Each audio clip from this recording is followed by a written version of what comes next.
What's up, guys? Welcome back to Newswave. Sony and exclusive games for the PlayStation. It's been hotly debated over the last month or so since a report was published saying that Sony would be backing away from PC for their single-player games, and now new information has come to light that we'll be taking a look at here today.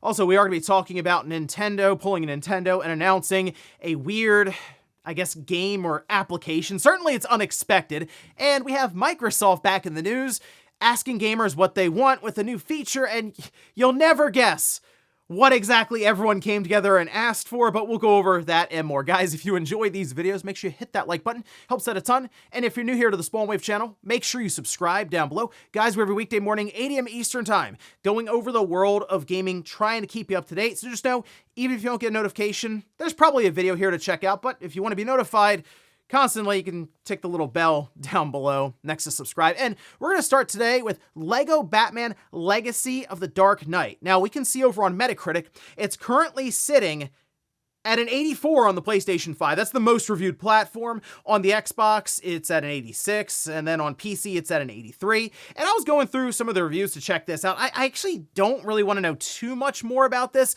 because I'm already looking at this game to pick it up later on this week. It's going to be in early access today, 72-hour early access. Otherwise, at the end of this week, it'll be live and you can check it out. Now on the Switch 2, it's going to come out later on in the year. Not exactly sure when, but the game itself, looking at the reviews, visually speaking, I think it looks awesome.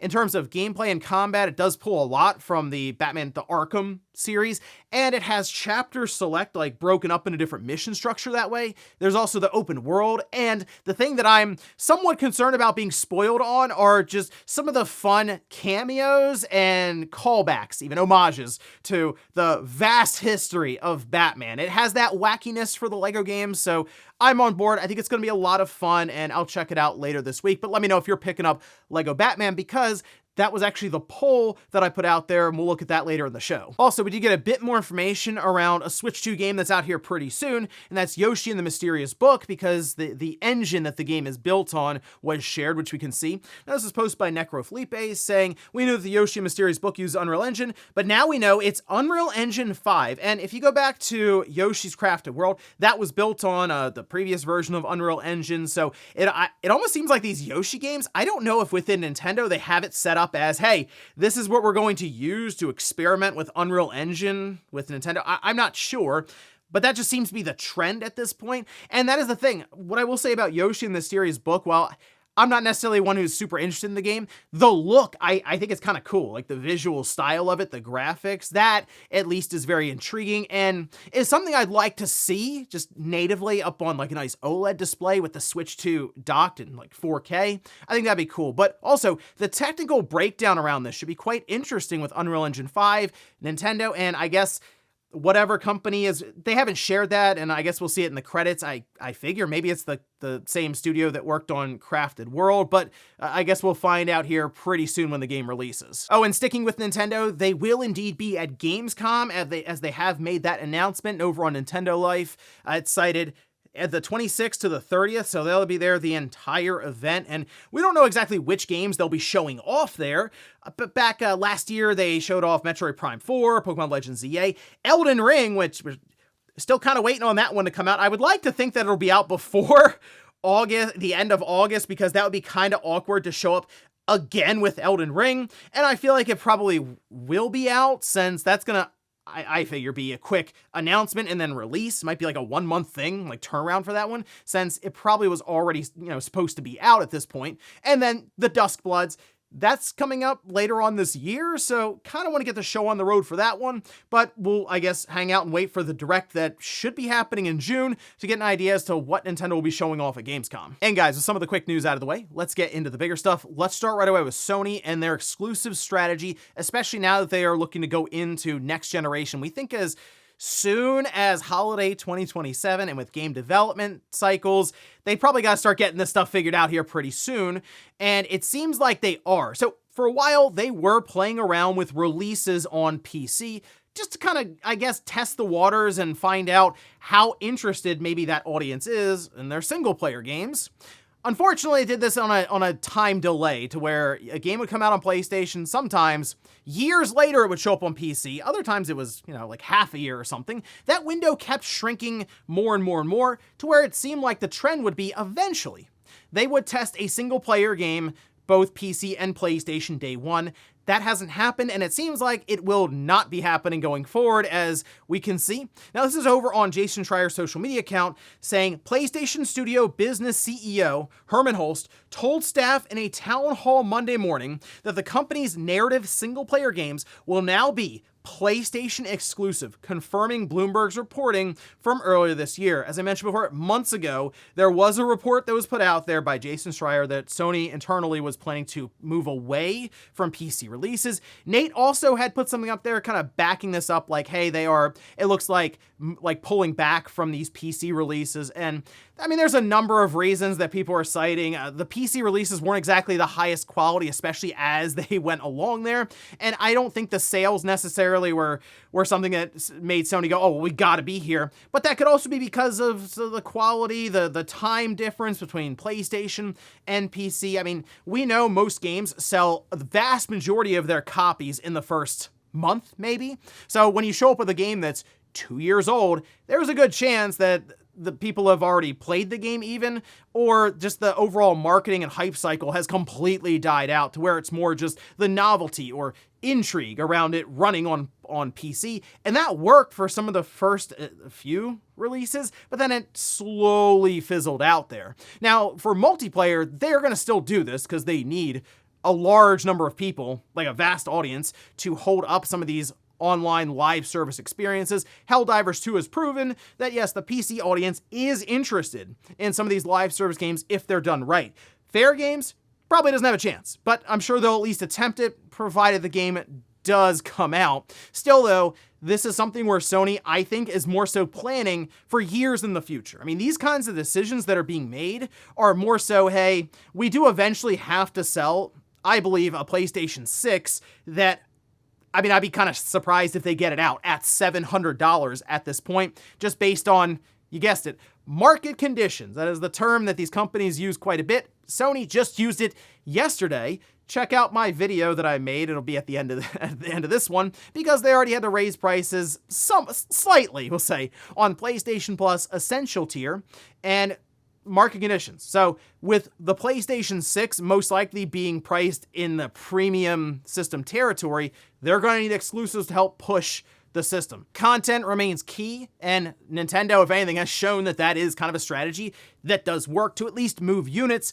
provided you can also put out that sort of volume. Sony does tend to rely on third parties at this time more than first parties. Their own numbers show that. So maybe if Sony can get to a position where they can release more tentpole titles, as they say, that can drive interest in the PlayStation 6, or even now the PlayStation 5 with what I assume to be a pretty lengthy cross-gen period, but this is just more backing for some of the reporting that we had seen a few months ago about Sony changing their strategy internally to focus in much more on their console, the PlayStation box, especially going to the PS6 generation, where it's going to be pretty expensive, so you should probably have the games to help back it up. Next up, let's talk about Nintendo with a very random left field announcement. It's a Nintendo announcement. We've seen them do some last minute things with something like Star Fox, where that direct was being announced 10 minutes before, but in this case, it's an application or a game. It's kind of like a bit of both, I guess, that just randomly showed up on their website, and then they did make it a formal announcement about an hour later, but the website is live, you can see it. This is for Pictonico? I guess that's how you would pronounce it. No one's really said it out loud. Nintendo hasn't said it out loud yet, so I'm going to say Pictonico.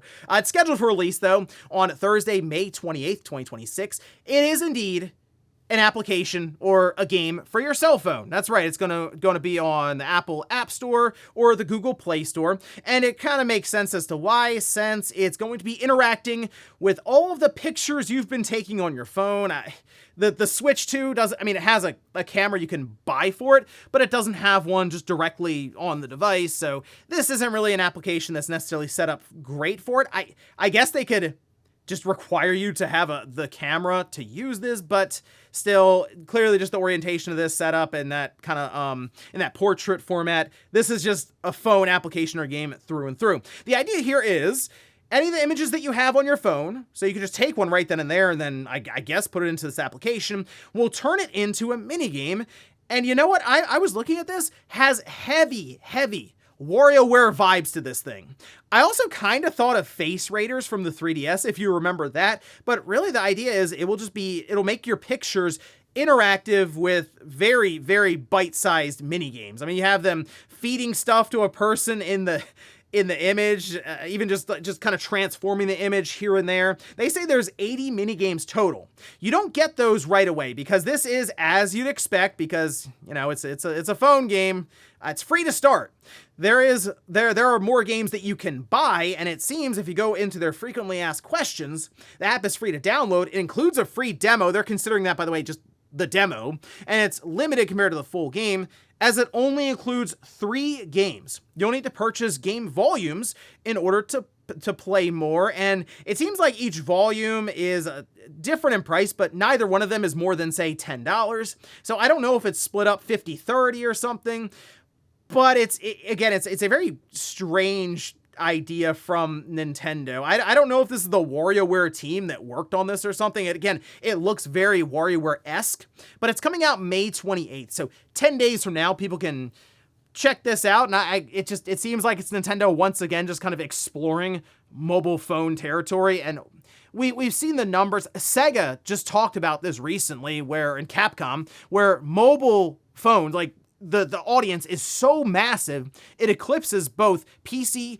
and consoles combined, so you're going to make attempts like this. I don't know if this is necessarily something that's going to catch on to the mainstream, where Nintendo makes crazy money with this, but I've been surprised by what the mobile community is willing to spend money on and how much money they're willing to spend on it. I don't think this is necessarily something that's going to pull in quote-unquote whales, because right now it looked like there were, 2 volumes that you'd buy for games, and you'd spend a maximum of $12 or $13. There could be in-game purchases as well. We'll have to see when it comes out. Just another weird thing for Nintendo to put out there, kind of bringing WarioWare to your phone, just in this case, interacting with your own pictures. Next up, let's talk about an update on the crazy GTA 6 pre-order situation. As we finished up last week, there was this thing going around where it seemed like Best Buy decided to send out emails saying, hey, starting May 18th, we'll be taking pre-orders for GTA 6, and that threw the internet into a frenzy, and it continued on yesterday until people realized, hey, pre-orders aren't live right now. But it got kind of out there to where people were looking on Google Maps to match up retail stores, like even over on Reddit, people were updating it as they went along with images where it seemed like if people looking through the windows could see GTA 6 banners, and Walmart had part of their website go live for GTA 6. Some were noticing that Rockstar's website was changing some of the titles, and it was like extra internet sleuth detective status. Well, I'll leave it there on that one, but it was getting kind of out there, right? It was indeed Charlie in the mailroom with red string all over the place and the board up there trying to connect the dots. Now, with GTA 6, Rockstar and Take-Two have made no comment on any of this. They are like radio silent, and I would expect them to be that up until the day they are indeed ready to drop the trailer. Here's the thing though, they will have to do some talking later on this week because their Q4 fiscal report will be due May 21st. So they're going to put out information there on their financials. Naturally, with their fiscal year up and happening here with GTA 6 falling into it, they're going to have to speak on that somewhat to investors, whether it's predictions or ideas or discussion around marketing. Something GTA 6 will, I'm sure, be revealed. People read very, very much into it.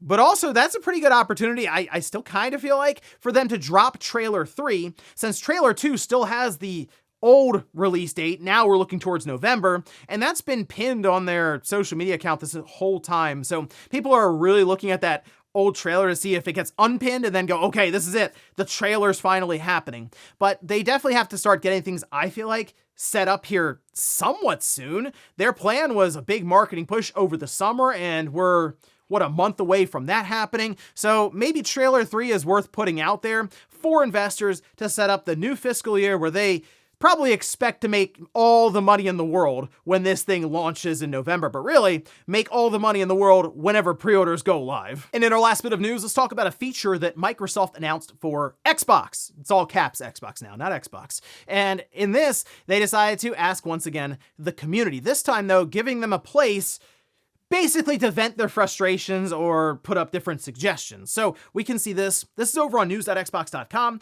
saying, today we're introducing Xbox Player Voice, a new place to collect your feedback and make it more visible. The goal is simple: make it easier to share input and see how it's handled. So they gave the Xbox gamers their own forum now.